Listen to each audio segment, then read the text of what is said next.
Olá, meu amigo e minha amiga, seja mais uma vez bem-vindos aqui ao nosso canal. Pessoal, como sempre, um conteúdo muito importante, tá? Principalmente para você que está chegando no INSS agora, está cheio de dúvidas, não sabe dos caminhos, soluções, às vezes assiste muitos vídeos nossos, né, e não tem a compreensão do que realmente acontece no INSS. Não se assuste, funciona assim mesmo.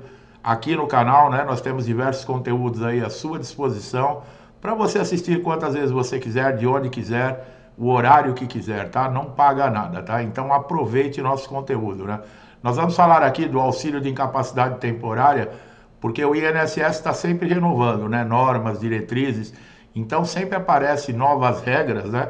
E essas regras não são aí, tipo, divulgadas para todo segurado, né? Então muitas vezes o que acontece? O segurado vai com aquele pensamento, né? Com as regras antigas, e não está sabendo que alguma coisa mudou, né? Que, por exemplo, a necessidade de um documento a mais, a necessidade de uma marcação de uma perícia, que pode, por exemplo, hoje, né, mudou a questão de prorrogação automática. Se você também não viu os vídeos que nós temos falando de prorrogação automática, alguns vídeos anteriores, é importante você aproveitar todo esse conteúdo, porque vai te trazer um conhecimento muito válido para você lidar aí com qualquer adversidade que possa acontecer.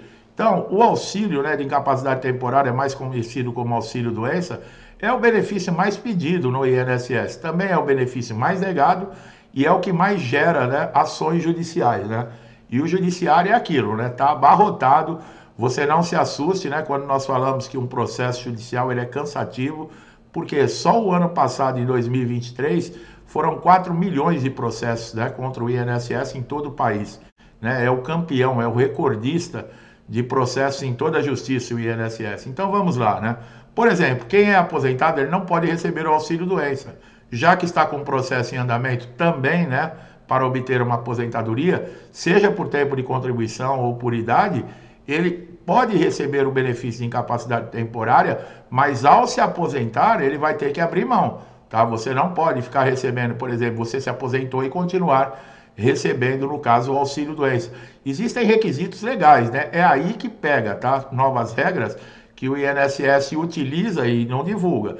Por exemplo, né, o CID da doença. Existem alguns CIDs e algumas doenças que não fazem exigência de alguns requisitos para você conquistar esse benefício de incapacidade, tá? O CID, para quem não sabe, é a codificação da sua condição de saúde, né? Reconhecida internacionalmente.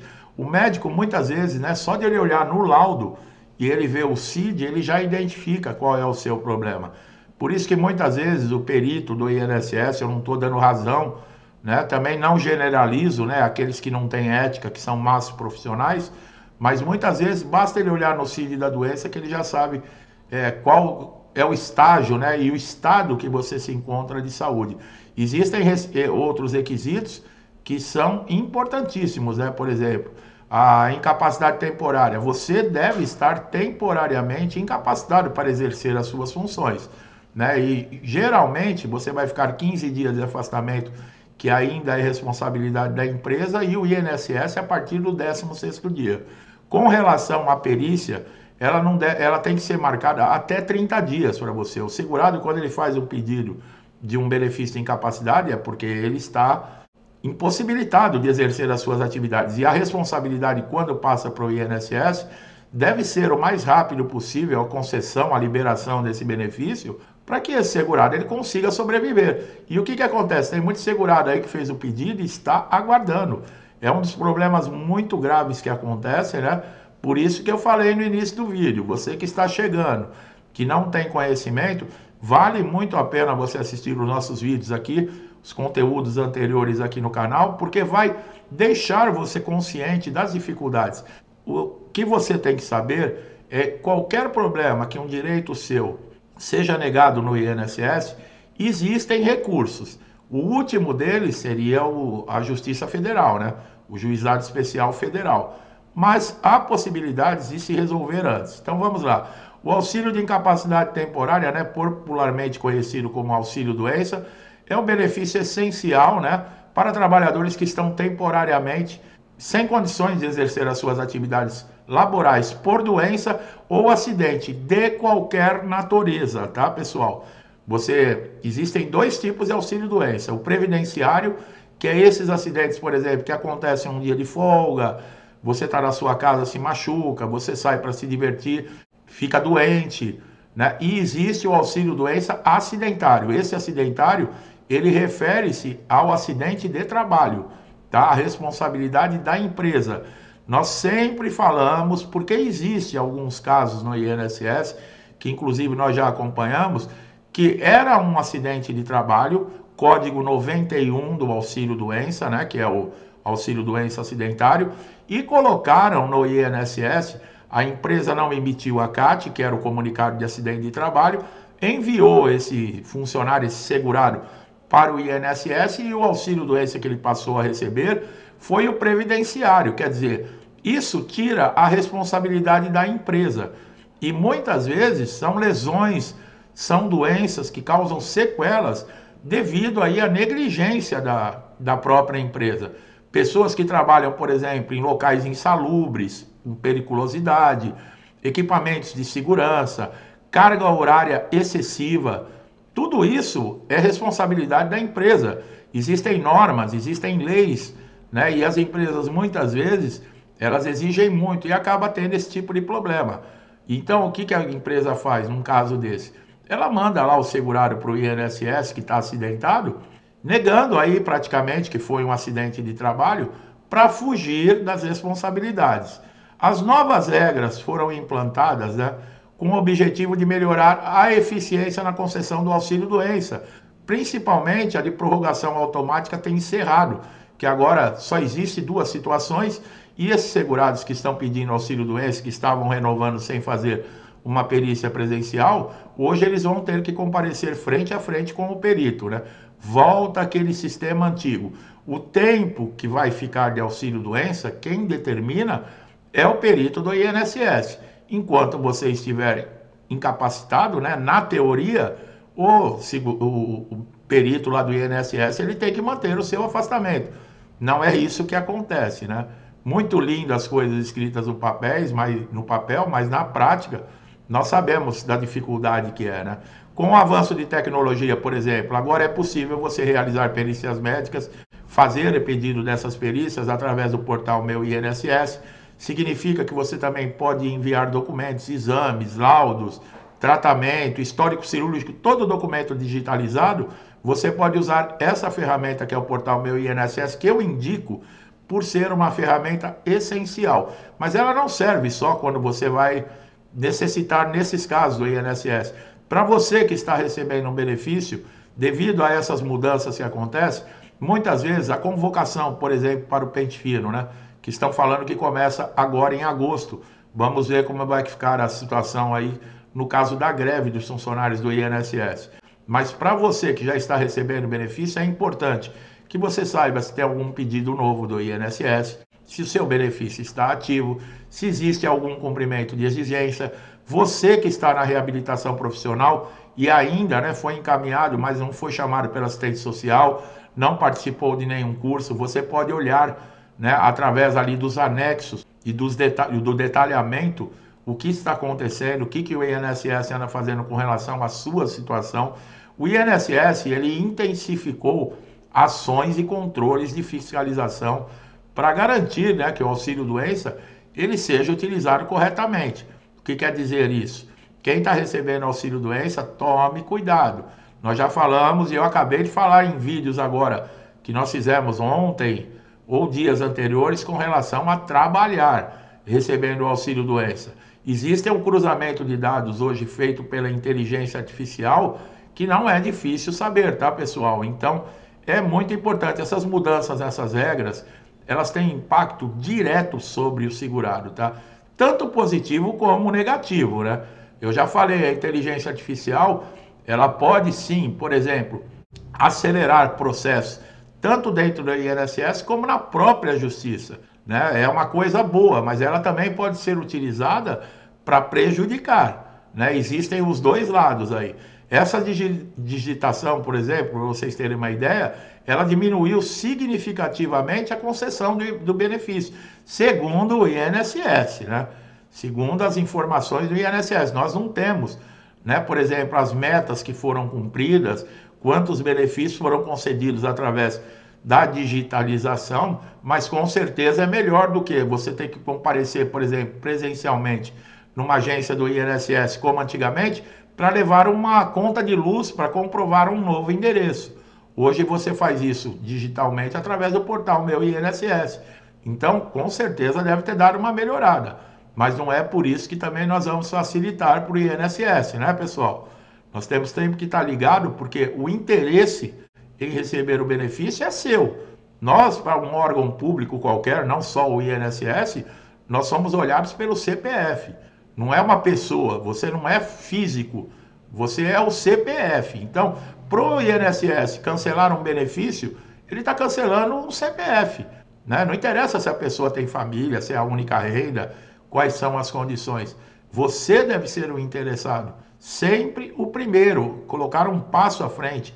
Fazendo o quê? Procurando deixar tudo em ordem, seguindo as nossas orientações, documentação sempre atualizada.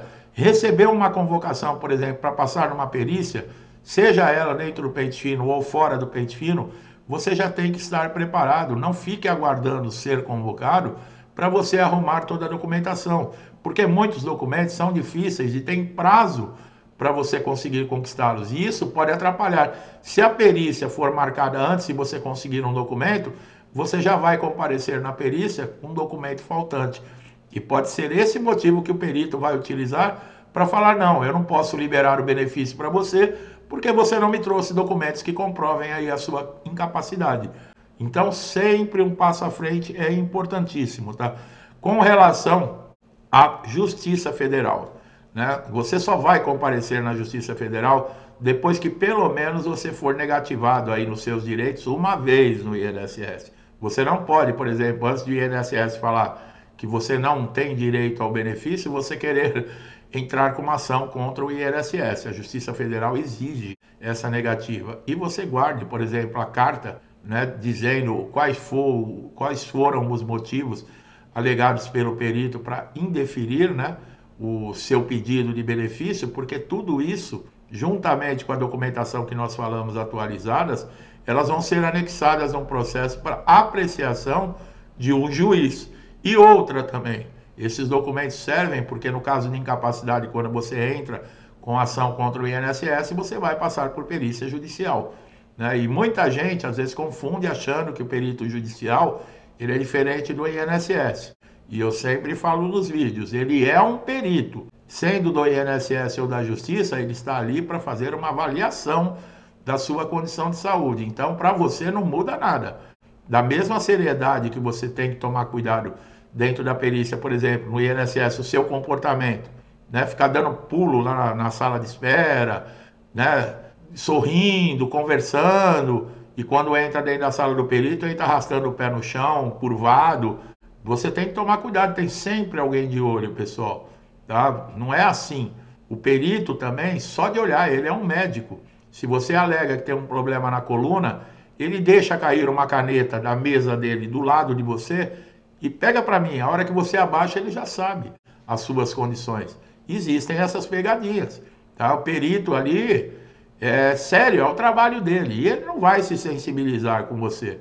Tem gente que tem diversos problemas de saúde, chega na frente do perito, doutor, eu tenho isso, tenho aquilo, eu tenho a doença tal, né? Eu tenho problema emocional. O perito não quer saber disso, o perito quer saber qual é a incapacidade. E outra, não é a doença que dá direito ao benefício. Mesmo aquelas doenças, né, que são 27 daquela lista que é reconhecida pelo Ministério Público, INSS e Justiça, que fizeram um acordo dentro do Supremo Tribunal Federal para garantir, devido à gravidade dessas doenças, né, uma observância maior pelo INSS, elas ainda não garantem o benefício, porque você pode ter a doença, mas ela não manifestou ainda nenhuma incapacidade. Então, nesse caso, não sou eu que faço as leis, o INSS muitas vezes nega, né, e tem muita gente que coloca nos comentários aqui para mim, nossa, eu tenho a doença tal e o perito me negou a doença. Mas qual é o estágio da sua doença? Né, você tem 3 graus, o grau leve, o grau médio e o grave. Às vezes você tem a doença, mas ela ainda não manifestou nenhum tipo de sintoma que lhe impeça de continuar fazendo as suas atividades normalmente. É nesses casos que o perito nega, tá? mesmo que você tenha a doença. Você tem que ter isso como clareza. Por quê? Para não criar expectativa. Nossa, eu tenho a doença, eles são obrigados. E você vai com esse pensamento até o INSS, eu posso falar porque nós somos seres humanos, todos nós temos emoções parecidas, né? Fica na expectativa ainda mais quando nós estamos falando de sobrevivência, de pagamento de contas, de poder fazer uma compra, pagar todas as contas, sustentar a família, nós sabemos como é que é. Então é uma situação muito preocupante. E se cria uma expectativa porque às vezes tem uma doença, mas a doença ainda não está incapacitando. E acaba tendo um indeferimento, a pessoa acaba sofrendo. Por isso que eu falo, através dos nossos conteúdos, você não vai perder a cabeça, você não vai ficar desesperado, porque nós vamos orientar você quais são os caminhos que você deve seguir a partir do momento que acontece um fato como esse, qual é a solução, quando você deve entrar na justiça, o que é preciso. Muitas dúvidas as pessoas têm. Eu preciso de um advogado? Vale a pena eu pagar um advogado? Ou eu sozinho, sem advogado, será que eu consigo me comportar na frente de um juiz? O que eu devo falar para o juiz? Como é que eu devo me expressar para um perito judicial? Todas essas dúvidas. E nós temos aqui mais de 2.300 vídeos. Olha quanto conteúdo, gente. Ninguém pode falar hoje, eu não sabia. Né? Você pode não saber de algo porque você está desinteressado. A partir do momento que você toma uma consciência que você, através do conhecimento, vai garantir que os seus direitos sejam preservados, você vai entender qual é a importância desses conteúdos. Tá bom, meu amigo e minha amiga? Eu espero que esse vídeo tenha sido elucidativo, que tenha tirado dúvidas, sabe, que tenha respondido algumas perguntas que muita gente tem. Uma coisa eu sei, né? O conhecimento que eu trouxe aqui vai ser válido, né? Graças a Deus, nós estamos fazendo um trabalho sério aqui no canal e é nosso objetivo, né? Levar conhecimento, caminhar com vocês, mostrando soluções. Então, para você que está chegando aqui a primeira vez, se gostou do conteúdo, dá um like, compartilha esse vídeo, por exemplo, com um parente seu que está no INSS, recebendo algum benefício, um amigo, um vizinho, um conhecido, pessoas do seu convívio que você gosta, que você ama, às vezes estão nessa situação que eu falei de desespero por não ter conhecimento. Indique o nosso canal. Essa pessoa vai te agradecer, né? Por quê? Porque você vai trazer tranquilidade e equilíbrio. Ela vai saber o que fazer quando surgir algum problema. E é uma atitude muito bacana da sua parte, né? Você vai demonstrar muito carinho, muito afeto e consideração por outra pessoa, né? E outra dica muito legal que eu tenho para te dar é você se inscrever no canal, né? Isso dá uma força, né? Ativar o sininho de notificação. Você sai ganhando com isso, por quê? Porque todos os dias, quando tem um conteúdo novo, você recebe uma notificação em primeira mão. E pode ser a informação que você está guardando há dias, semanas ou meses até, para poder resolver algum problema que está te tirando o sono no INSS. E graças a Deus, nós temos esse conhecimento e vamos poder te ajudar. Então você só ganha com isso, tá? Meu amigo e minha amiga, muitos comigo desde o início do canal, me incentivando, interagindo, compartilhando, fazendo parte de todo esse trabalho aqui, eu não tenho como agradecer, né? Pedir a Deus aí que abençoe a casa de vocês, a família, a vida de vocês com muita paz, saúde, prosperidade, alegria, tudo de bom, tá? Tudo que eu desejo para mim e para minha família, eu desejo em dobro a todos vocês. Eu deixo um forte abraço e até os próximos vídeos.